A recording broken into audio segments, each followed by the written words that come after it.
The Dental Practice Fixers podcast is brought to you by the Maddow Center for Dental Practice Success. To find out how we can help increase the success of your practice, check out maddow.com or call us at 1-800-258-0060.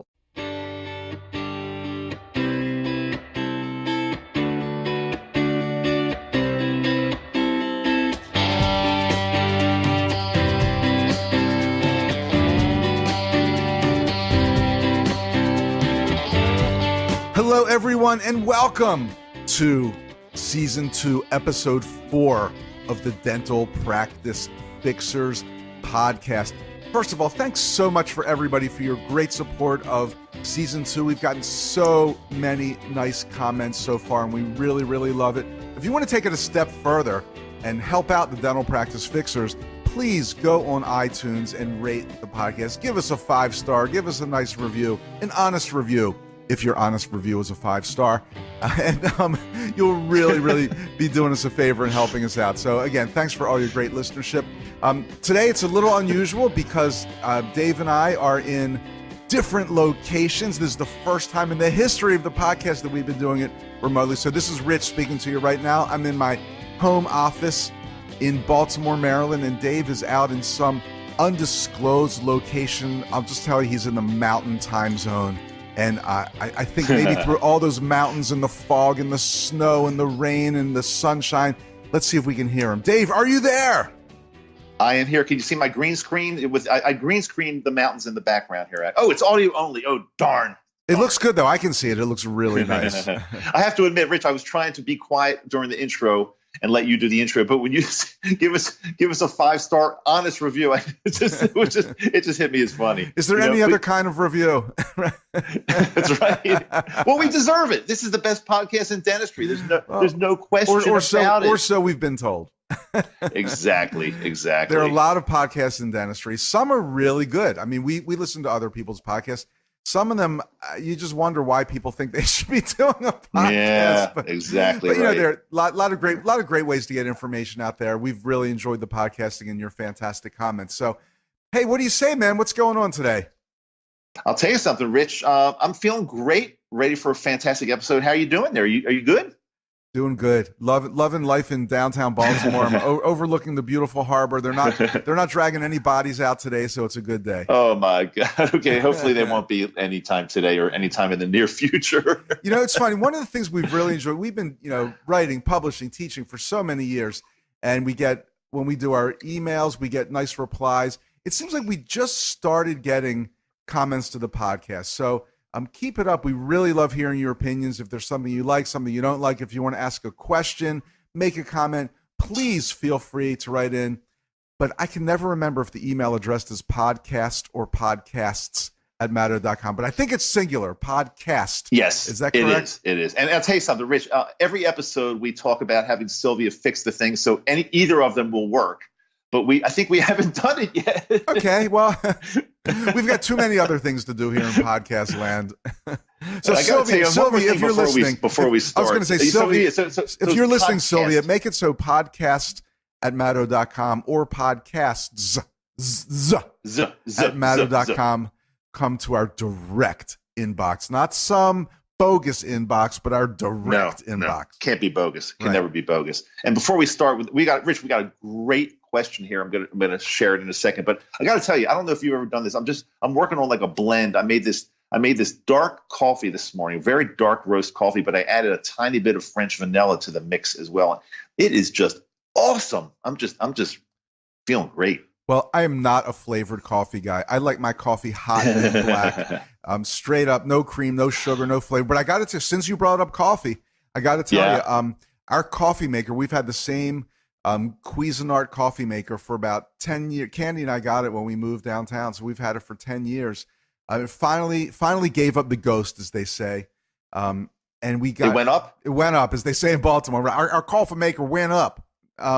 So we got this Ninja coffee maker. Ninja's known for making like juicers and juice extractors. I don't know if you're familiar with that brand. Right. So we got this Ninja coffee maker, and it is fantastic. And the coffee is strong, and most of all, it's really hot.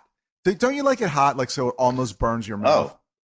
That's the only way to, yeah. And I like, and like you said, I like it black too, but hot, of course. I'm gonna write this down because I might end up getting one of those, and maybe we can set up an affiliate link so any of our listeners can get this Ninja coffee maker. We can make a few pennies per coffee maker. Now that's a great idea. The coffee maker that pays for itself. Let's get into the question because we have a good one. Rich, we're going to want to talk about this one for a few minutes. Let it rock, man. I know you've got it all primed and ready to go, so let's do it. So here is the question from a doctor, and I will tell you, we're going to keep this doctor's name anonymous as he requested it for obvious reasons. You'll see as we ask this question. But here's what he says. He says, I have a young dentist just out of residency working with us. His skills are good, but he has no treatment planning skills. He's also 300. Cracking up already. He's a good dentist. He has no treatment planning skills. None. His skills are good, but he has no treatment planning skills. So in other words, his clinical skills are good. Yeah, I think that's what he meant by that. He's also $300,000 in debt, and he needs money. In parentheses, he has 3 young kids. I like the fact that it's in parentheses. I feel he is doing treatment just to generate income, such as crowns instead of fillings, etc. He wanted to do an extraction last Friday afternoon at 2 p.m. on a 92-year-old woman. She was not in pain. He just wanted to produce. I stopped him. I found out today she is taking Prolia, which could have caused a real problem at her age. What do you think? Name withheld, keeping it confidential. Wow. That's what I mean. What can we say about that? There's so many routes we could take on answering this question. It's unbelievable. Yeah, well, I was going to say it's kind of a modern take on the age-old question in dentistry.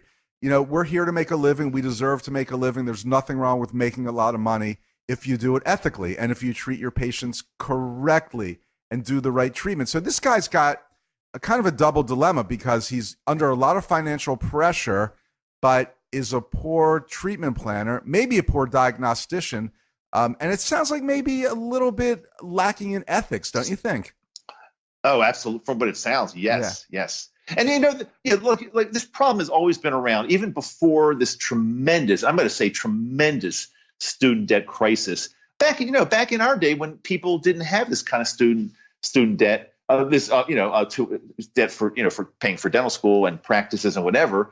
There were other reasons people were overproducing, and we Rich, you and I saw it all the time. I'd like to think we didn't do it, but I guess there are always going to be people that just want to produce and be unethical and make more and more and more money, and that's, in my mind, it's just not cool. I think you have to look at the patient as like, kind of, suppose this was you or somebody in your family. How would you want to be treated? I think you always have to look at it like that.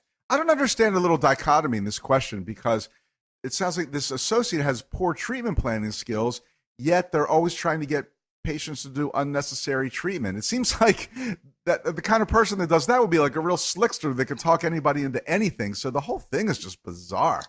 It's a mess. But what do you do if you've got this again, like I said, this can go in so many directions because as I've talked about in previous episodes, this student debt crisis thing, for especially for dentists, just really, really worries me. I mean, Rich, we spoke to somebody. We were speaking in a city which we don't have to name the city, just a week ago, and we spoke to a dental student there who he's in his 4th year of dental school and he already has $600,000 of student debt. Where does he go from here? Well, that's another story altogether. I remember that guy, super nice guy. He's a D4, as they called him. And he also didn't like doing crowns and was under pressure from his father, who thinks his rich dentist son is going to support him when he graduates. What a disaster. It's a huge problem. But I think, so my point is, a lot of these docs who are accumulating massive debt, they're in trouble because what can they do? That's why I think that's why there already is, and there's going to be a lot more over treating to see if to get out of this debt sooner rather than later. But it's horrible. Okay, so what can they do? Well, first of all, what can't they do? They cannot get unethical. You cannot intentionally overtreat a patient just because you're under financial pressure. So let's start with that. But secondly, I think it was interesting that the writer of this question remarked on this associate dentist's poor treatment planning skills because, it seems like if the practice is fairly busy, and they must be fairly busy if they hired an associate. There's enough ethical dental treatment to be done that this dentist should be able to make a good living. Don't you think?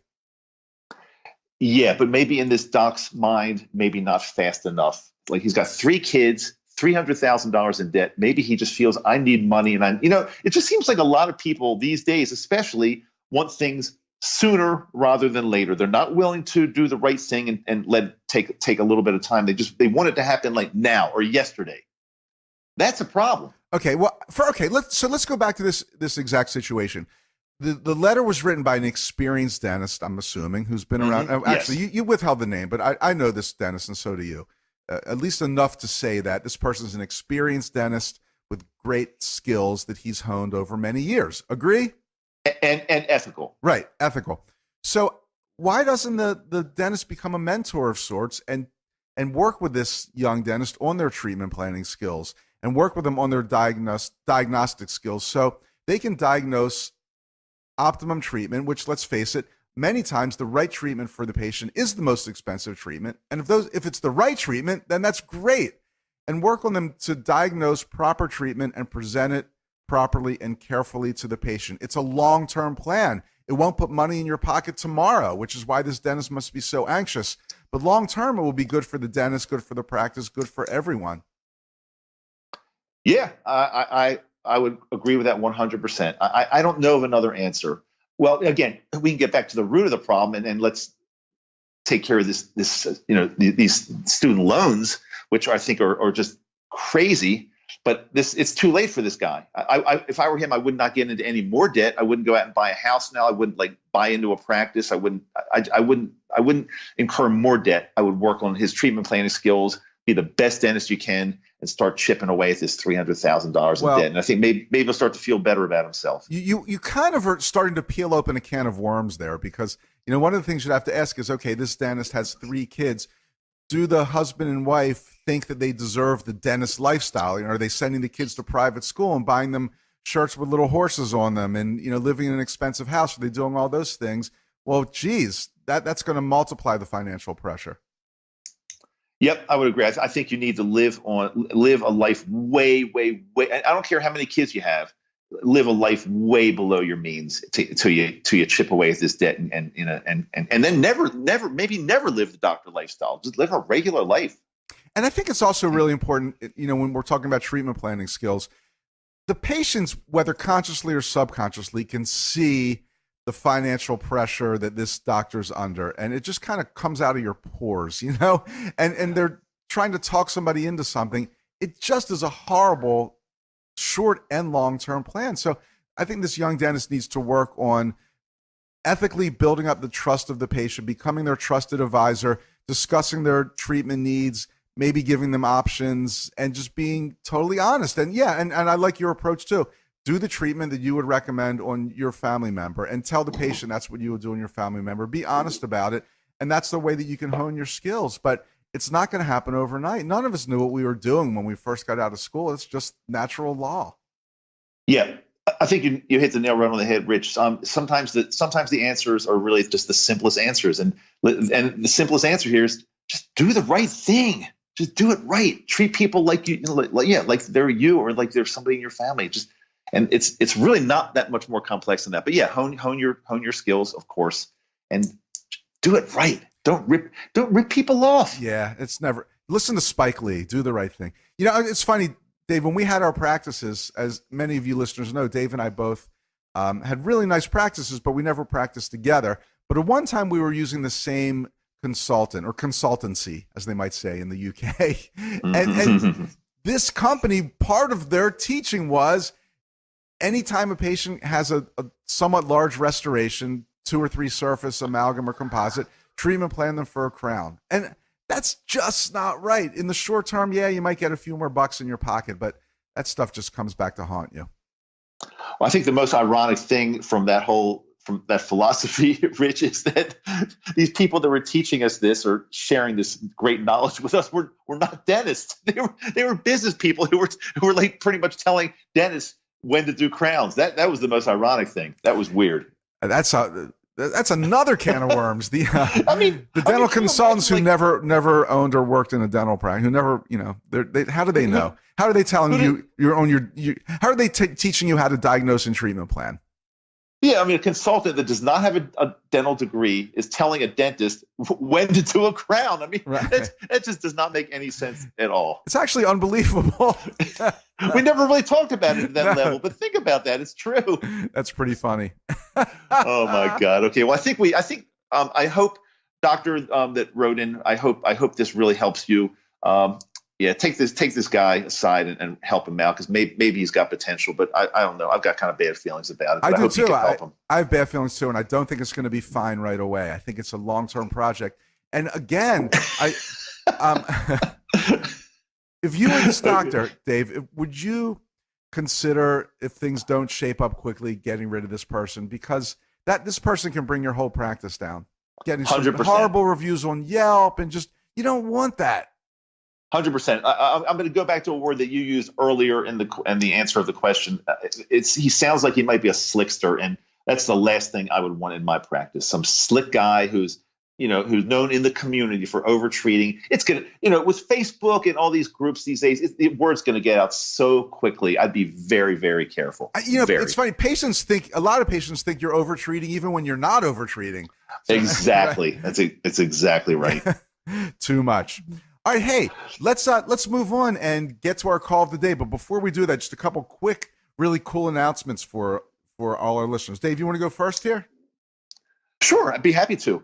So one thing I wanted to share with you is that Rich and I have been doing these master classes, and they have been some of the most. I'm just going to say one of the coolest things we've done in our 30 years of helping dentists reach success. We get about we keep it very small, 8 to 10 docs in a room. We've been doing them mainly in Baltimore. Sometimes we may choose another city, but we invite you to come attend a masterclass. And the main reason we're doing these masterclasses, we want to share with you and we have our coaching staff there and our Maddo Center staff. We want to share with you how we can help you become more successful, happier, and just have a greater life in dentistry than you are right now through our coaching. And it's the reason we do a masterclass is just simply because in an email or in a phone call, we just can't really maybe share or the detail or how great this relationship can be. So we bring you in, spend a full day with you and maybe about 8 to 10 like-minded docs. And in one day, we just share with you how we can work with you and how we can help your practice. So the best way to check it out, and by the way, these are free. We don't charge, but you have to at least have an interest in becoming more successful through coaching. The best way to find out where our next masterclass or master classes will be is go to masterclass.maddo.com. We would love to share the day with you. So come see us. Fantastic. We've also been getting great comments from people who are using Fat Merchant for their credit card processing. Fat Merchant is the disruptor in credit card processing. They do not charge you an overage percentage. It's just a low, flat monthly fee. And they've got great technology and dashboards so you can see exactly what's going on with your credit card charges and patients and all those things. But the main thing you need to know is it's a seamless switch. Use Fat Merchant. You'll save money every month. And then, hey, something else will pay for itself, maybe even this podcast. So check them out. Of course, we established a special deal for our podcast listeners and for Maddo members. They'll give you your terminal for free, so there's no expense in doing the switch. They'll do the whole thing for you. Your patients just hand charge cards to you like usual, and you save money. So we've set up a special website so you can learn more about it. It's bit.ly/Fat Maddo, but fat is with 2 T's. And it's a bit.ly, if you're familiar with that. So there's no www or HTTP or anything like that. So I'll just spell it out for you. It's bit.ly/FATTMADOW. Check out Fat Merchant. You will definitely be glad you did, and you'll save some money. Fantastic. Rich, you ready to do the call of the day? Let's do the call of the day. I am excited. Okay. Here it is.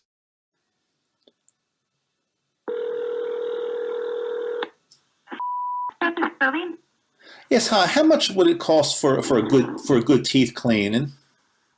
So you will need the exam next week in order to get a cleaning, and that'll be $161. $161? Yes, that includes the exam, the extras, and the cleaning.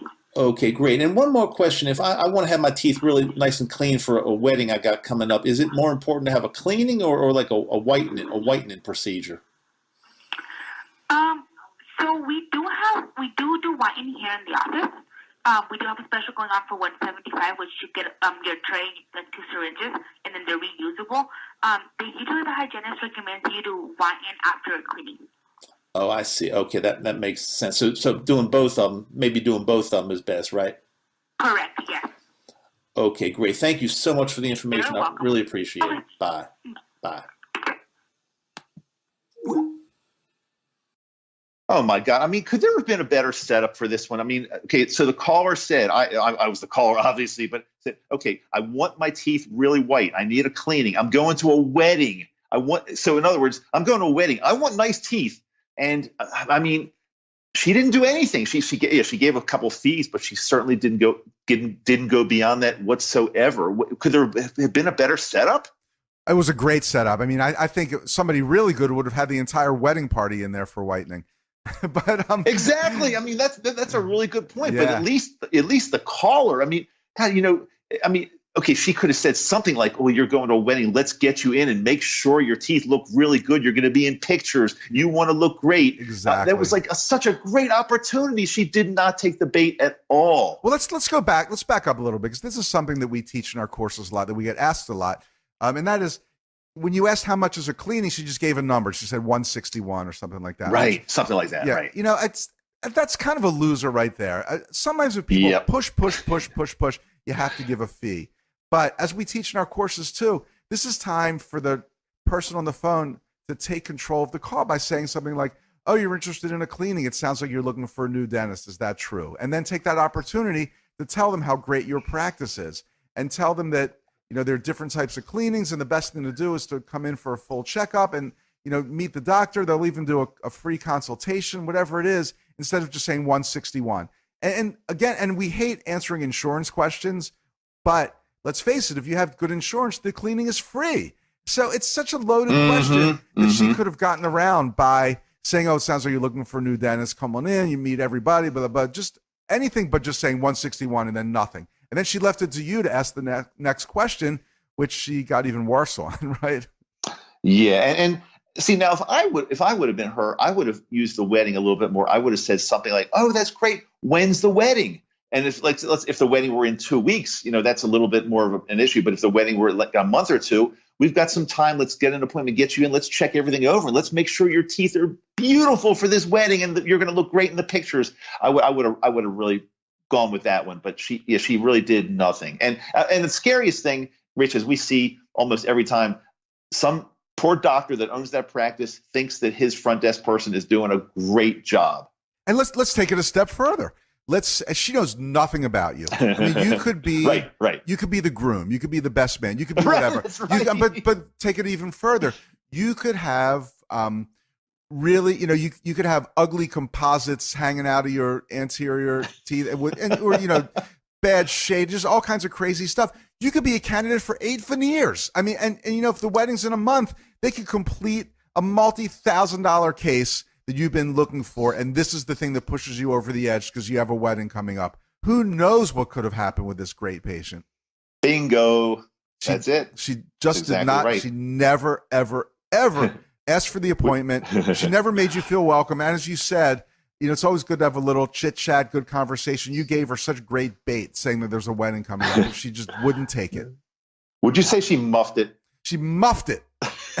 A total muff job. I'm giving her an F, man. I'll give her an F+. Okay. Hey, everybody. Thanks so much for being here. This was episode 4 of the Dental Practice Fixers. We will see you next time. Thanks so much for being a listener and a friend. Goodbye.